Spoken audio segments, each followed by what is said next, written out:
Episódio assim é que dá gosto de assistir. Salve telanautas, bem-vindos de volta para mais um vídeo, dessa vez um vídeo empolgadaço. Tenho certeza que vocês aí em casa também estão. Vocês devem estar coçando para falar sobre o que vocês viram neste sexto episódio da terceira temporada de Star Trek Picard, do mesmo jeito que eu. Porque Trekker que é Trekker tem aquela comichão, aquela vontade de compartilhar tudo que é bom, e esse episódio aqui talvez não tenha sido perfeito, porque quando a gente faz uma crítica justa, a gente tem que sempre saber que as coisas não são 100% perfeitas o tempo todo, mas foi um episódio que encheu os nossos coraçõezinhos, ao menos o meu coraçãozinho, de alegria. Rolou até uma lagriminha esporádica lá durante o tempo de exibição do episódio, por momentos muito fofinhos, muito interessantes, que me remeteram a uma época muito feliz da minha vida. Imagino que tenha acontecido algo muito similar com você. Você mesmo.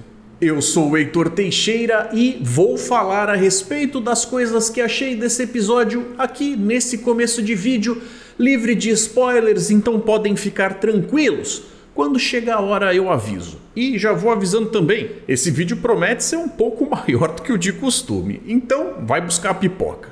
Eu vou dar o braço a torcer de que quando essa temporada começou, eu via alguns elementos ali que automaticamente já davam aquele calor no coração, mas ao mesmo tempo tinha uma coisinha aqui, uma coisinha ali que fazia olhar com aquela cara de já me enganaram antes, é melhor eu continuar cauteloso para não me estrepar daqui a pouco. Teve inclusive algumas cenas ao longo dos episódios que foram se seguindo que eu fiquei me questionando se aquilo era realmente necessário, como por exemplo o Worf decapitando o Ferengi, como o marido da Raf falando para ela escolher entre o trabalho e a família. Coisas que para mim não caíram lá tão bem assim, mas a essa altura da temporada já dá para dizer que são coisas menores que não roubam o brilho, a magia geral do que eles estão trazendo pra gente. Porque os episódios, acredito ser justo dizer, estão ficando cada vez um pouquinho melhores, mesmo que eles tenham claramente uma quantidade de verba bem mais baixa do que em outras produções da franquia que está acontecendo agora na mão do Alex Kurtzman, porque basicamente a quantidade de cenários que eles têm é super limitada e isso mostra pra gente que mais do que uma produção com verba infinita, o que importa é realmente um bom roteiro, que vem mostrar pra gente aquilo que a gente quer ver e entregar o que a gente quer receber. Uma boa história baseada nesses personagens tão queridos que a gente aprendeu a amar há mais de 30 anos. Tamo tudo ficando velho. Esse episódio então teve um pouco de tudo. Teve reunião de personagens interessantes, teve ação, teve drama, teve humor, teve comédia, teve um monte de coisa, inclusive baseadas em nostalgia, que abraçaram você e esfregaram algumas coisas na sua cara que você não via a hora que eles fizessem. Naves bonitas e bacanas, inclusive para quem gosta de nave, eu recomendo dar uma olhada na playlist do Almanac de Naves aqui do canal. Sempre sai coisa bacana e, modéstia à parte, eu faço com tanto carinho. Dá uma olhada lá. A última que saiu foi a própria Titan A. Deu um trabalhão fazer. Dá uma conferida, dá uma moralzinha pra mim. Vai lá. Tá certo que eles continuam empilhando algumas coisas do mistério e não responderam tudo. Talvez não tenham, na verdade, respondido praticamente nada, mas pelo menos, ao contrário de Lost, a gente vai seguindo aqui num caminho onde tá gostoso continuar com as dúvidas na cabeça. Não tá necessariamente incomodando porque a trama geral tem uma sensação de estar se movendo adiante, o que é de longe o mais importante. E de coisa bacana em coisa bacana sendo agregada, a gente vai construindo um episódio que dá realmente um baita gosto de assistir. Eu acho que esse aqui vai ser um dos que vai ter as notas mais altas quando você for procurar nos lugares de classificação. O que também não chega a ser um sinônimo de que a coisa vai tão bem ou tão mal, porque o que importa é a opinião pessoal de cada um. Mas eu tenho certeza que a sua opinião é favorável. Porque se não for, o que eles estão errando afinal? Para quem está chegando agora, seja muito bem-vindo. E para quem já está com a gente há tempos aqui no canal, eu peço, como sempre, que deixem, por favor, um like, isso ajuda bastante. Considerem se inscrever no canal e ativem as notificações. Assim vocês não correm o risco de perder esses vídeos tão divertidos, tão informativos, tão bacanas e tão legais que o amiguinho Heitor Teixeira traz para vocês semanalmente. Não vai querer perder, não é mesmo? Além de tudo, são gratuitos, então é só vantagem, não é mesmo? Deixo eu aqui o aviso de que teremos sim a participação da audiência no final do vídeo, então assistam até lá. Dessa vez vou falar para vocês, a galera tava empolgada também com um episódio desses. Mandaram textos grandes e um monte de gente participou, então com certeza a gente vai ter bastante coisa para cobrir. Agora, rapidinho, vou deixar aí um alto merchan das coisinhas que o canal tá envolvido para vocês saberem de um aviso do que vai rolar no domingo. No próximo domingo, dia 26 de março, o grupo Star Trek Baixada Santista completa 5 anos de existência. Para comemorar, eu convido a todos vocês para um evento festivo, com exibição de vídeos e bate-papo sobre os rumos do grupo. É uma data tão importante que olha só quem mandou uma mensagem pra gente, o próprio Almirante Picard. Bom, quase. Aê, galera do grupo Star Trek Baixada. Quero parabenizar o grupo pelos 5 anos de amor a essa franquia. São vocês que fazem essa jornada ser maravilhosa, sendo audaciosos e levando esse grupo onde nenhum outro jamais esteve. Acionar! Carlos Campanile, muito obrigado por esse carinho que você fez para nós. Então anota aí, o evento será na Cinemateca de Santos, e começa às 17 horas, no dia 26 de março, domingo. O endereço é a Rua Ministro Xavier de Toledo, 42, no Campo Grande, em Santos. Serão exibidos 2 episódios do documentário comemorativo de 55 anos da franquia The Center Seat. Os participantes interessados em comparecer devem levar pratos de guloseimas doces ou salgadas e um refrigerante. Esse modelo de encontro já deu certo várias vezes antes e faz a reunião ser muito mais gostosa. Reservem a data na agenda de vocês. Um forte abraço e vejo vocês lá. A partir deste ponto, eu vou falar da melhor forma que eu conseguir a respeito de tudo que tem para cobrir nesse episódio. E olha que é assunto pra dedéu. Então não vou segurar spoilers. Se você não viu o episódio ainda, nem sei o que você tá fazendo aqui. Corre lá, vai assistir e depois volta pra cá pra gente continuar nesse assunto juntos. Corre! Como eu avisei, esse vídeo não é uma recapitulação. Eu vou tentar pinçar os assuntos de momentos diferentes do episódio e comentar eles dentro de pacotinhos aonde aquelas informações façam sentido. Se não para vocês, pelo menos para mim. Mas para começar, a gente começa pelo começo. A Titan tá fugindo, como a gente viu ela começar a fazer no fim do episódio anterior.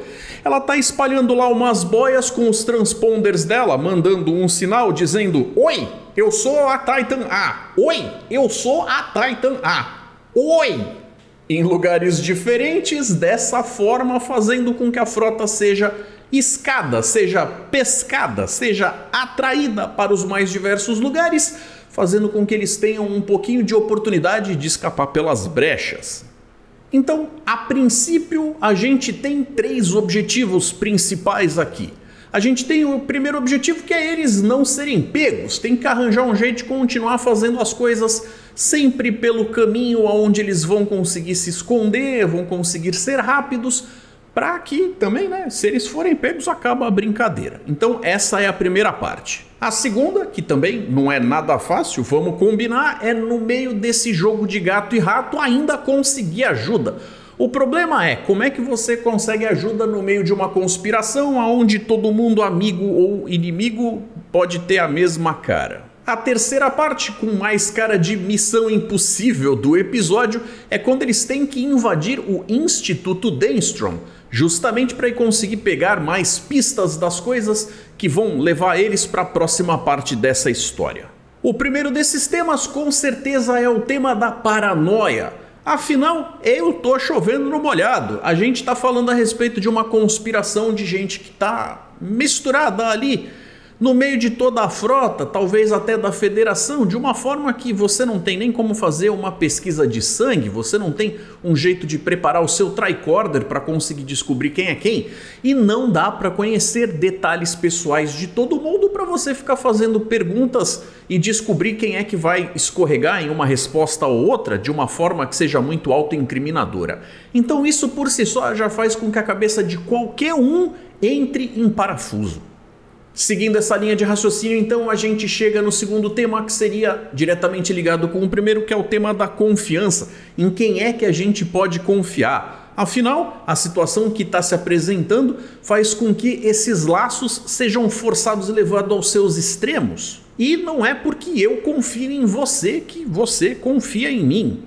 O que complica bastante as coisas. O terceiro tema que eu vejo sendo abordado aqui no meio da narrativa do episódio, obviamente, é o tema da família. Se a gente for parar para pensar, a Beverly e o Jean-Luc têm um filho que é o Jack, que já faz parte aí desse legado, dessa prole que a gente está falando sobre os descendentes. A gente também tem o Worf, que tem um filho, que até agora não foi necessariamente citado, mas deixa essa questão. Será que o Alexander vai em algum momento aparecer? Seria bem-vindo, faria parte do tema e combinaria bem com as histórias que estão sendo contadas aqui. Afinal, quando ele estava lá, La Serena, ou seja lá que nave é aquela, que tem exatamente a mesma cara que a La Serena, ele acaba dizendo para Raf: não assuma que você sabe o que eu acabei deixando de lado para poder estar aqui, o que eu sacrifiquei.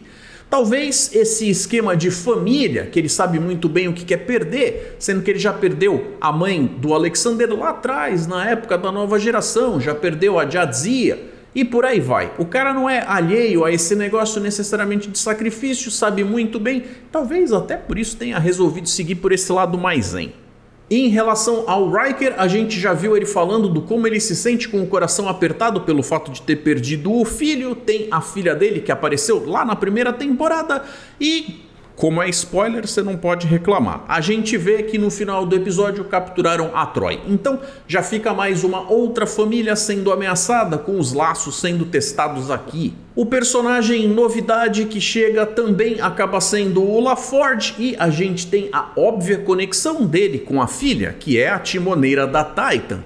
Parece que eles têm uma certa dificuldade de conseguir se entender, mas eu acho que o que ele não entendeu de verdade é que ela não é diferente porque ela não gosta dele, ela é diferente porque ela o ama.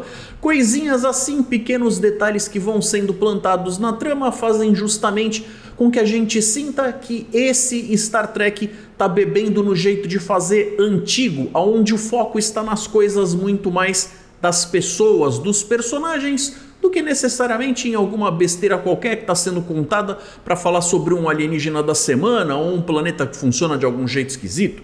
O foco são as pessoas, porque isso funciona como uma grande metáfora para falar sobre nós, a audiência. Esse deve ter sido um episódio muito especial para o LeVar Burton por N motivos, tanto pelo fato de conseguir finalmente retornar à franquia, mas também passar o legado, a maior herança que ele podia dar para Mika Burton, que agora corre o risco de participar das convenções de Jornada nas Estrelas até ficar velhinha. E como o próprio René Auberjonois disse quando veio na convenção aqui em São Paulo, feita pelo pessoal da Nova Frota, Star Trek é o presente que continua presenteando. Então, é claro, qualquer ator vai se beneficiar de em algum momento ter participado, de preferência se for do elenco fixo, porque vai continuar sendo uma fonte de renda eterna.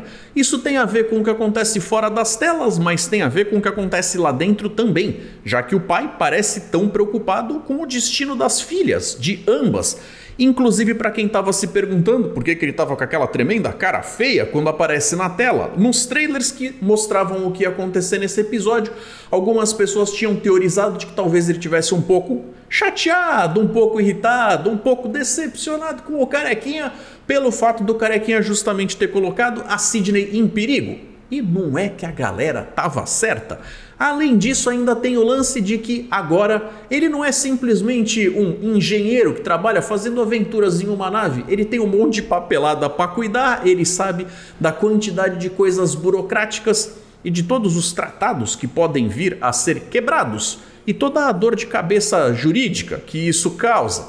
Então é óbvio que ele fica preocupado. Ele sabe que quando o Jean-Luc vem com alguma coisa em que ele bate na mesa e diz estamos com um problema, o problema é real. O lance todo é ele tá velho demais para se preocupar com isso da mesma forma que ele se preocupava lá atrás, o que transforma ele numa espécie de herói relutante.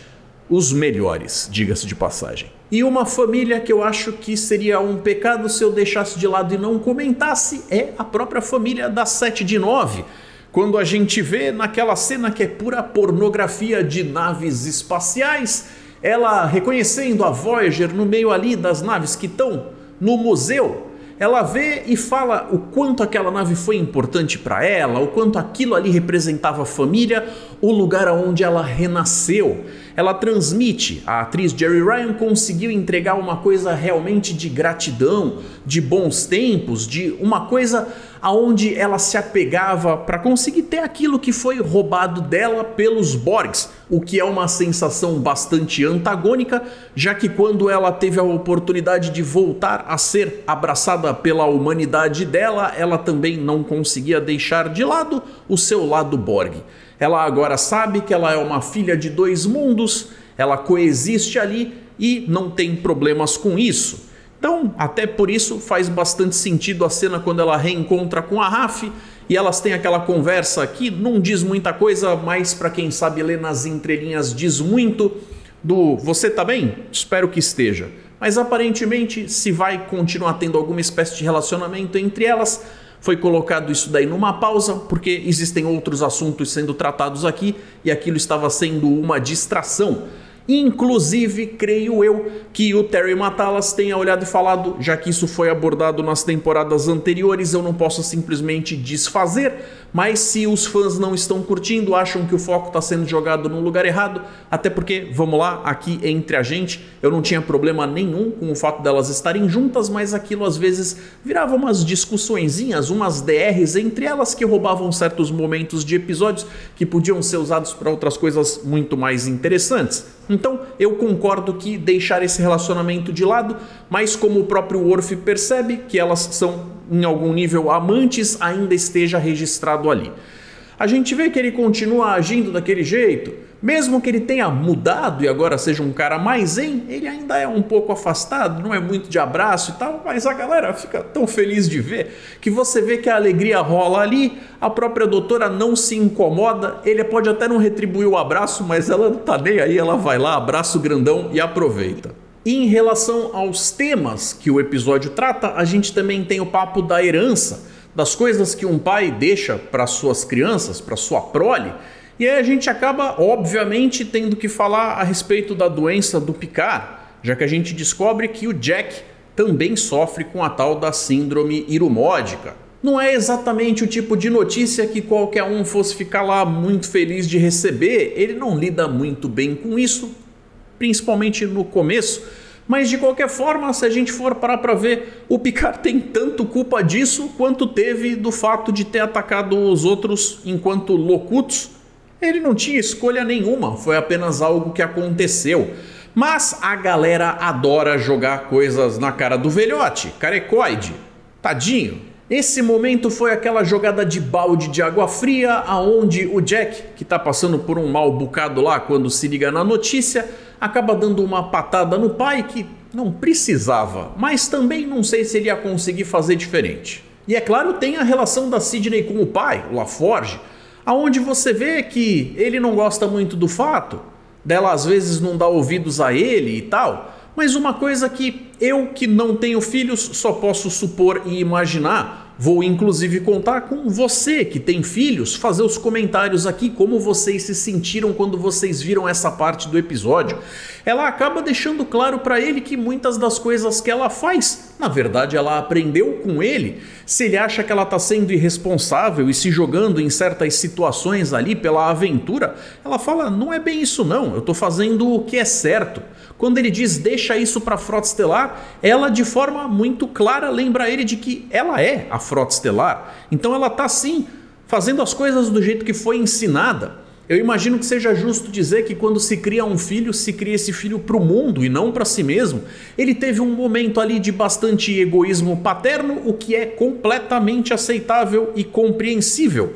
Uma outra coisa que tem a ver com família, e eu acho que vale a pena comentar, pelo menos de forma rapidinha, é tudo o que envolve o personagem do ator Brent Spiner. Uma coisa que eles nunca se deram ao trabalho de deixar claro, mas que eu acho que teria sido proveitoso, teria sido interessante, é se eles tivessem pego lá o Adam Sung, que aparece como talvez o mais antigo deles, que aparece ali no século 21, já deixasse claro como ele mexia com umas coisas mais a ver com genética e tal, que ele era o responsável por ter arranjado um jeito de se autoclonar, talvez até de forma preferencial, mantendo as memórias de algum jeito, para que ele tivesse a oportunidade de meio que enganar a morte e continuar fazendo o seu trabalho.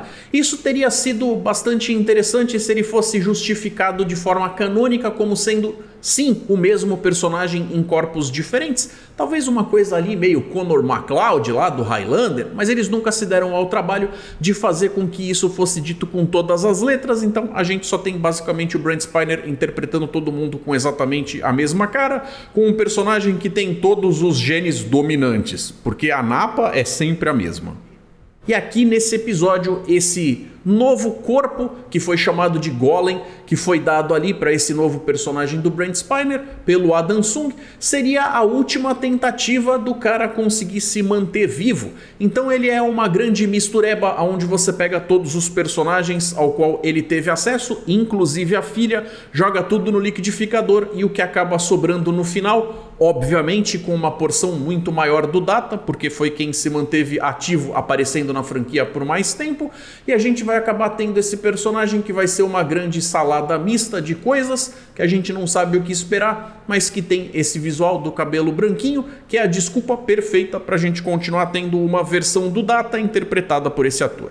Eles dão uma recapitulada naquilo que é imediatamente necessário para você entender o que aconteceu durante a Guerra dos Dominion, acabam inclusive citando do vírus que foi criado, como se fosse um último recurso ali da seção 31, que chega de fato a ser inserido no grande elo, o que faz com que o ataque tenha sido muito desproporcional, algo que não necessariamente seria compatível com a visão do Gene Roddenberry de como agir numa situação daquelas, mas era um ato desesperado e afinal a seção 31 não tá nem aí. Apesar de ter sim algumas coisas bastante densas, alguns momentos bastante dramáticos, eles também colocam humor em todo momento que eles conseguem, nas pequenas interações. É um flerte do Jack com a Sidney, alguma coisa que mesmo tendo sido sutil foi captada, e tem lá aquele pai que chega e fala, fique longe da minha filha, e principalmente o Worf. Ele às vezes fala as coisas com uma cara tão séria que faz com que a coisa fique ainda pior. Deram para ele algumas das interações que automaticamente, quando são colocadas ali, parecem de forma surreal não enquadrarem com aquilo, o que não está fora do personagem, mas aqui o ator, que também evoluiu com o passar dos anos, consegue entregar essas falas com um timing cômico que tá muito de parabéns. Um outro pequeno tema que é plantado aqui, eles não se aprofundam muito, mas eu imagino que vai ser uma informação importante um pouco mais para frente, é justamente quando o LaForge comenta que não concorda com os preparativos que estão sendo feitos para o dia da comemoração do Frontier Day, já que eles pretendem colocar a frota toda reunida no mesmo lugar e isso cria uma tremenda brecha de segurança. Se não fosse só essa, aparentemente essa galera não assistiu Battlestar Galactica. Todas as naves têm um tipo de conexão umas com as outras, o que para espalhar um vírus de computador ou similar do século 25 é a coisa mais fácil. Tremenda desculpa de roteiro para em algum momento lá fazer com que tudo vá por água abaixo, fazendo a dramaticidade daquela parte do episódio subir, e eu posso estar errado, mas eles tendo dito isso aqui, eu imagino que isso vai ser usado sim em algum momento. A Raf, que manja dessas coisas e tal, meio que está liderando a galera, eles acabam levando o Riker junto, o que foi uma coincidência bastante interessante, que a gente vê que foi conveniência de roteiro, mas tudo bem, porque a forma como o negócio se paga foi legal. Eles entraram com certa facilidade e ali é uma mescla de emoções para mim, porque tem algumas coisas que você vê, um lugar tão poderoso, tão interessante, ao mesmo tempo com tão baixos recursos, foi meia dúzia de corredorzinho apertado, mal iluminado, como todo o resto dessa série até então, mas eles não perderam tempo em implantar todo tipo de referência em todo lugar, inclusive corpos, inclusive o do Kirk.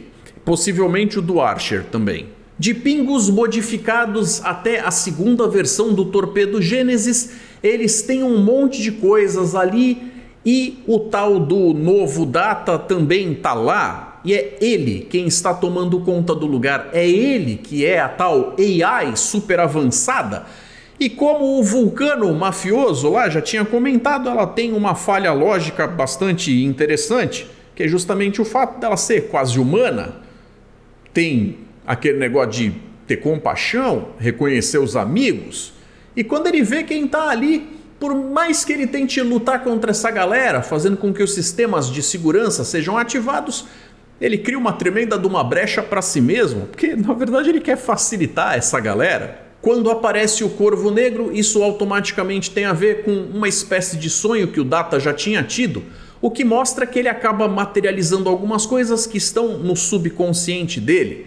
Outra dessas coisas é a aparição do Moriarty, e aqui eu vou ter que fazer uma pausa rápida para comentar que isso foi bastante interessante, foi legal, mas também foi um pouco frustrante, porque tanta gente teorizou tanto a respeito de como é que o Moriarty ia entrar e acabou sendo um cameozinho ali. Foi legal ter o ator fazendo de volta esse personagem, mas foi uma coisinha bem pontual. Acho difícil de ver ele voltar, não sei, teriam que justificar isso de alguma forma, mas nem é o personagem em si que está preso naquele holodeckzinho portátil que acabam usando para poder fazer com que ele tenha uma vida inteira lá naquele episódio em que ele aparece pela última vez. Aqui ele seria um eco, uma memória, uma projeção da mente desse novo Data, que entraria ali para tomar conta da situação, e tem a tal da musiquinha. A musiquinha que estava inclusive com a partitura dela lá nos créditos finais, que tem um monte de pista, que quem souber ler o que está acontecendo ali vai acabar tendo alguns pequenos spoilers. Mas fica mais fácil depois que passou os eventos no episódio mesmo. É justamente aí que entra o papo da coincidência que eles usam com a conveniência de roteiro deles terem levado o Riker, já que quando ele começa a escutar a musiquinha, ele associa exatamente com o significado dela. Eles acabam inclusive interpolando isso com imagens do primeiríssimo episódio, o piloto da nova geração, quando o Riker conhece o Data lá no holodeck. E aí a gente vê eles tocando pela primeira vez no assunto Pinóquio, que vai ter bastante a ver com o que vai se seguir, e eu falo disso já já. Usando um pouco da lógica, depois de conseguir cantarolar lá, assobiar o finalzinho da música, automaticamente o Data usa aquilo como se fosse o password correto, baixa a guarda, e eles entendem que este novo Data não está tomando conta do manifesto. Ele é o manifesto. E aí, a parte que me deixou super feliz, eles usaram para todos os equipamentos, todas as naves, o visual clássico delas. Nada daquela releitura de mas não dá para fazer igual na década de 60, né, Heitor? Poxa, o negócio naquela época era feito de papel machê. Olha, você vai me desculpar, mas eu prefiro muito mais essa classe Constitution do que a que eles estão usando em Strange New Worlds. E olha que Strange New Worlds até que está sendo uma série bem bacana. E a gente teve ao longo de todos esses anos comentários vindos da boca do próprio Gene Roddenberry, que dizia que tinha sido planejado que o personagem do Data fosse sim começar como uma máquina fria, que tem toda a capacidade para o bem, mas que tinha esse desejo de se tornar um menino de verdade. E ele só vai conseguir fazer isso agora, nesse episódio aqui, tantos anos, tantas décadas depois.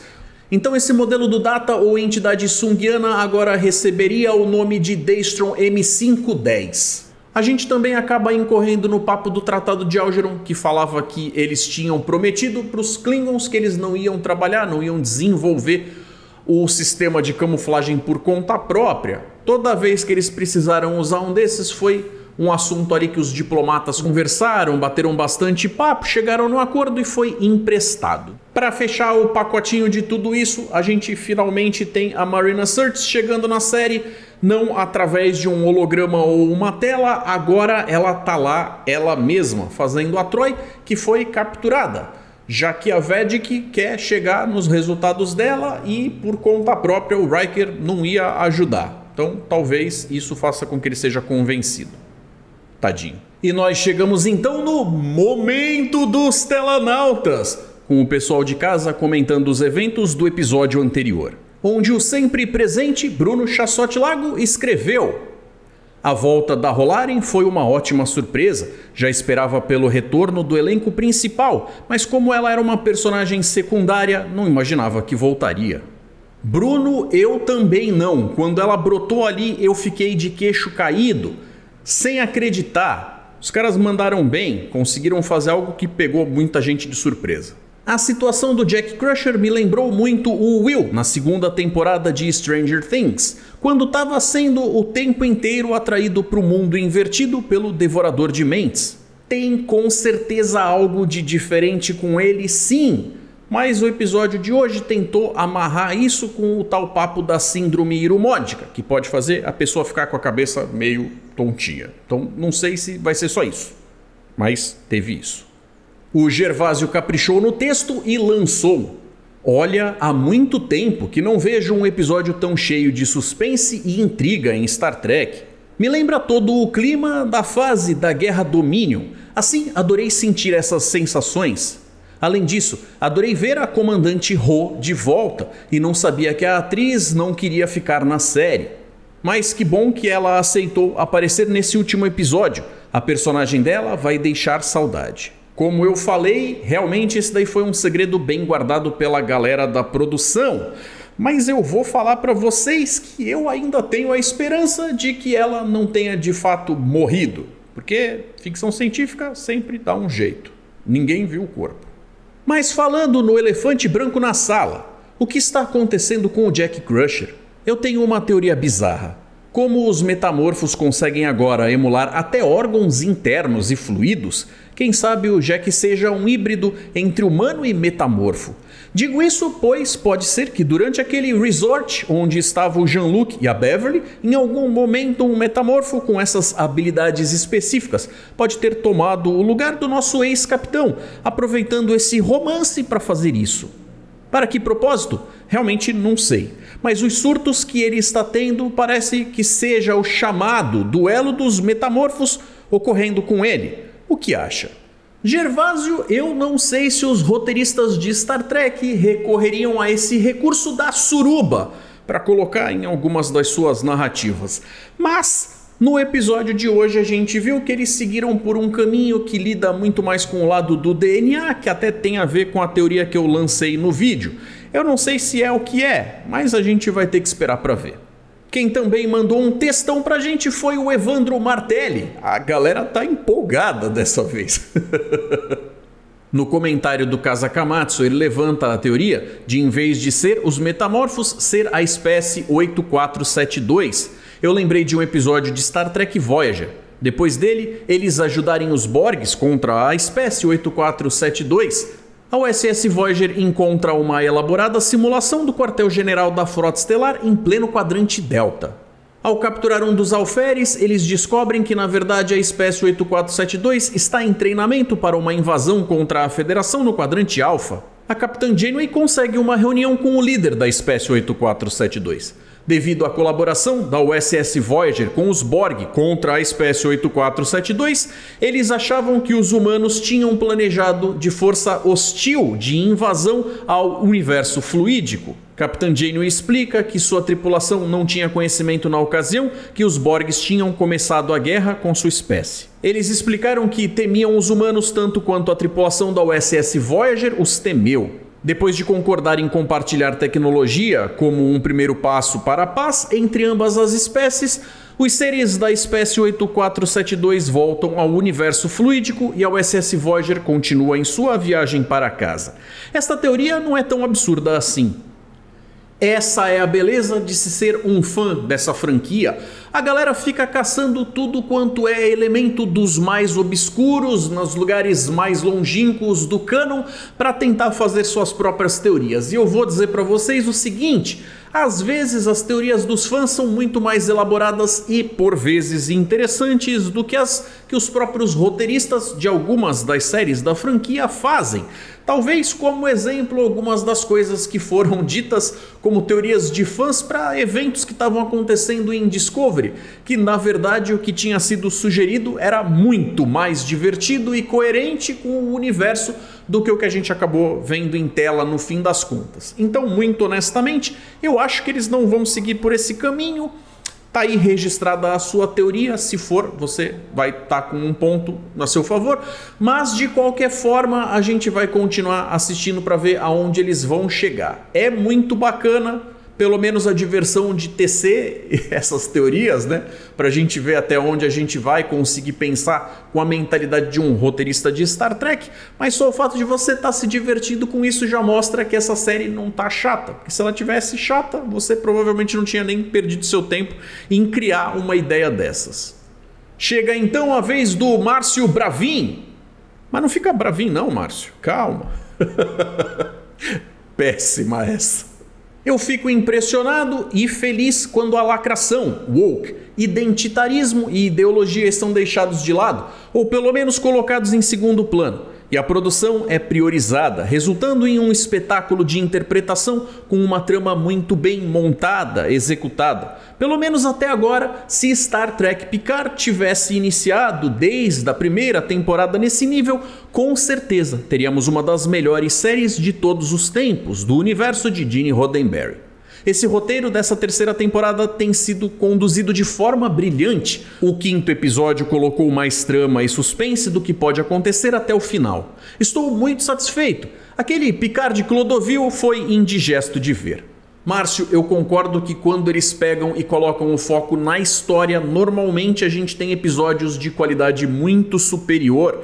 Então, quando eles resolvem se basear nos personagens e em coisas que fazem parte de toda a visão que todos os fãs podem ter, isso vai falar muito mais a um grupo maior de pessoas. De qualquer forma, aquilo que muita gente acaba chamando de woke é parte essencial desta franquia desde o seu nascimento. Afinal, a gente tinha lá, desde a década de 60, empoderamento feminino, múltiplas etnias trabalhando em conjunto, uma melhoria tanto pessoal, uma evolução social, financeira, de diversas formas acontecendo ali que já mostrava um trabalho em prol da tal da utopia do Gene Roddenberry.